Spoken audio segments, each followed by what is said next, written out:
मातेव सर्वबालानां औषधं रोगिणाम् इव रक्षार्थ सर्वलोकानां निमित्ते एकादशी तिथि। हरि भक्ति विलास के 12वें अध्याय के 105वें श्लोक में कहा गया है कि शिशु वृंद की रक्षा के लिए जननी के समान, रोगियों के उद्धार हेतु औषधि के समान और सभी लोगों की रक्षा के लिए एकादशी तिथि प्रकट हुई है।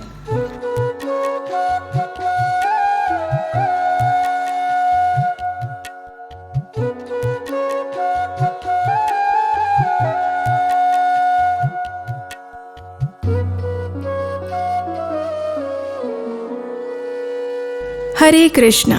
संपूर्ण वर्ष में अत्यंत विशेष ऐसा चातुर्मास, उस चातुर्मास में सबसे महत्वपूर्ण कार्तिक मास, और उस कार्तिक मास में भी सबसे पवित्र रमा एकादशी। बिल्कुल उसी तरह जैसे देसी गाय के दूध से निकाला हुआ मक्खन और उस मक्खन से बना हुआ शुद्ध घी, ये दुर्लभ भी है और कीमती भी। तो पूरे 12 महीनों में एक ही बार आने वाले इस अवसर का ज्यादा से ज्यादा लाभ कैसे उठाएंगे? रमा एकादशी का भक्ति भाव और नियम पूर्वक पालन करके। और ये नियम क्या है, चलिए देखते हैं। इस वीडियो में मैं हिरणमयी रोहिणी आपको रमा एकादशी का पालन करने की व्रत विधि बताऊंगी। आप जितना भी प्रयास कर सके उतना अच्छा ही होगा। लेकिन उससे पहले एक छोटी सी रिक्वेस्ट है आपसे, अगर आपने अभी तक आपके अपने इस चैनल को सब्सक्राइब नहीं किया है तो अभी कीजिए, वरना रमा एकादशी की कथा कैसे सुन पाएंगे, जो कि और ज्यादा रोचक है। रमा एकादशी इस वर्ष आ रही है 21 अक्टूबर 2022 शुक्रवार को। इस दिन ब्रह्म मुहूर्त का समय है प्रातः 4:57 और सूर्य देव हमें दर्शन देंगे 6:33 पर। अगले दिन द्वादशी पर व्रत खोलने का पारण समय है प्रातः 6:34 से लेकर 10:19 तक। अगर आप एकादशी का निष्ठा पूर्वक पालन करना चाहते हैं तो प्रयास करें कि दशमी के दिन संध्या के बाद भारी भोजन ना लें, ऐसा भोजन जिसका पाचन होने में अधिक समय लगता है।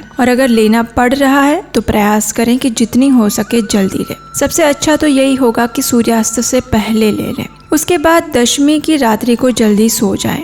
एकादशी के दिन प्रातः ब्रह्म मुहूर्त में उठें और ब्रह्म मुहूर्त यानी सूर्योदय से 1.5 घंटा पहले का समय। अब इसी समय में क्यों उठना चाहिए तो सुनिए। अष्टांग हृदय सूत्र 2.1 में कहा गया है, ब्राह्मे मुहूर्ते उत्तिष्ठेत स्वस्थो रक्षार्थम आयुषः। इसका अर्थ है स्वस्थ मनुष्य को आयु की रक्षा के लिए ब्रह्म मुहूर्त में उठना चाहिए। तो इसलिए अपने स्थानिक समय के अनुसार एक बार देख लें कि आपके वहाँ ब्रह्म मुहूर्त का समय कौन सा है। उठने के पश्चात स्वयं को स्नान, दंत धावन इत्यादि से स्वच्छ करें। स्नान करते समय आप इस मंत्र का उच्चारण कर सकते हैं। और हाँ, अब इन सभी मंत्रों को याद कर लीजिए, क्योंकि इसे हर एकादशी पर आप बोल सकते हैं। गंगेश यमुने चैव गोदावरी सरस्वती नर्मदे सिंधु कावेरी जलेस्मिन् सन्निधिं कुरु।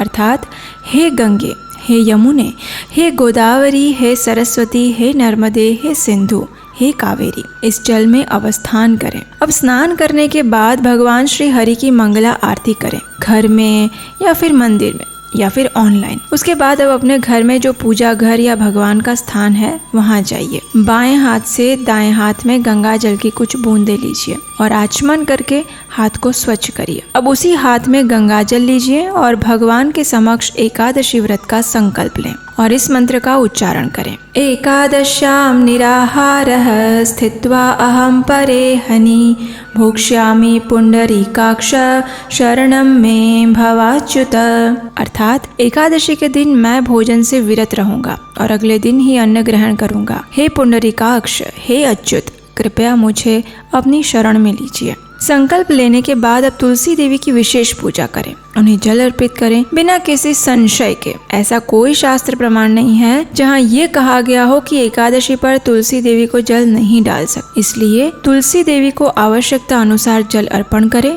उनके समक्ष घी का दीपक प्रज्वलित करें और इस मंत्र का उच्चारण करें। वृंदायै तुलसी देव्यायै प्रियायै केशवस्य च कृष्ण भक्ति प्रदे देवी सत्यवत्ये नमो नमः।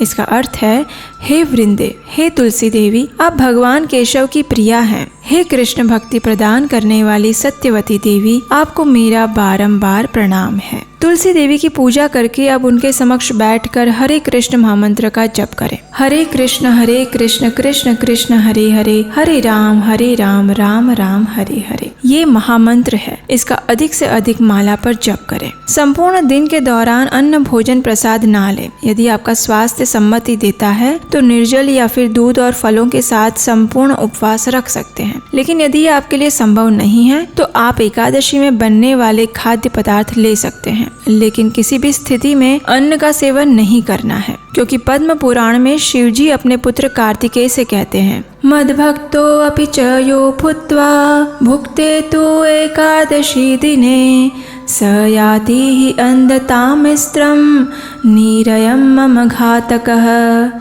मदलिंग स्पर्शनं कार्यं न अन्य शुद्धि विर्धयते या तिथिर्दयिता विष्णुः सा तिथिर्मम वल्लभा। अर्थात जो मेरे यानी शिव जी के भक्त होने पर भी एकादशी के दिन भोजन करते हैं, वे मुझको मारने वाले हैं और वे अंधतामिस्त्र नरक में जाते हैं। उनकी शुद्धि का दूसरा कोई उपाय नहीं है। जो तिथि भगवान विष्णु को प्रिय है वह मुझे भी अत्यंत प्रिय है। अब संध्या के समय भगवान श्री दामोदर के समक्ष घी का दीपक प्रज्वलित करें और उन्हें अर्पित करें।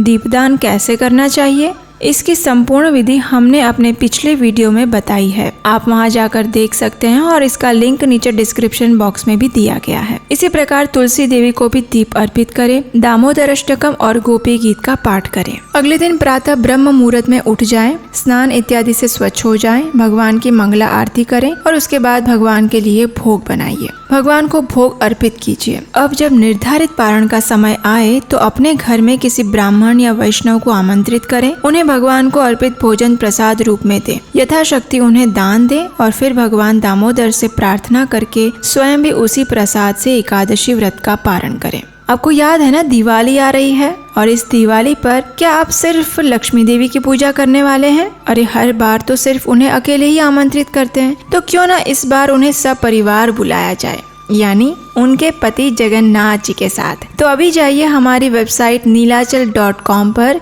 जहां लक्ष्मी देवी के पति साक्षात जगन्नाथ जी आपकी प्रतीक्षा कर रहे हैं। ये है हार्ड बाउंड मटेरियल से तैयार किए गए वाटरप्रूफ जगन्नाथ जी, जिनके आगमन से सिर्फ आपके घर में ही नहीं अपितु आपके जीवन में भी समृद्धि आएगी। सही अर्थ में दिवाली मनाएं, जगन्नाथ जी को अपने घर बुलाएं। यदि आपको हमारा ये प्रयास सराहनीय लगता है और आप हमें इस वैदिक सभ्यता के प्रचार के अभियान में सहायता करना चाहते हैं तो स्क्रीन पर दिए गए नंबर पर अपना आर्थिक योगदान भेज सकते हैं। तो चलिए पूर्ण भक्ति भाव से और दृढ़ता पूर्वक इस रमा एकादशी का पालन करते हैं और भगवान श्री कृष्ण से उनकी शुद्ध प्रेमा भक्ति की याचना करते हैं। हरे कृष्णा।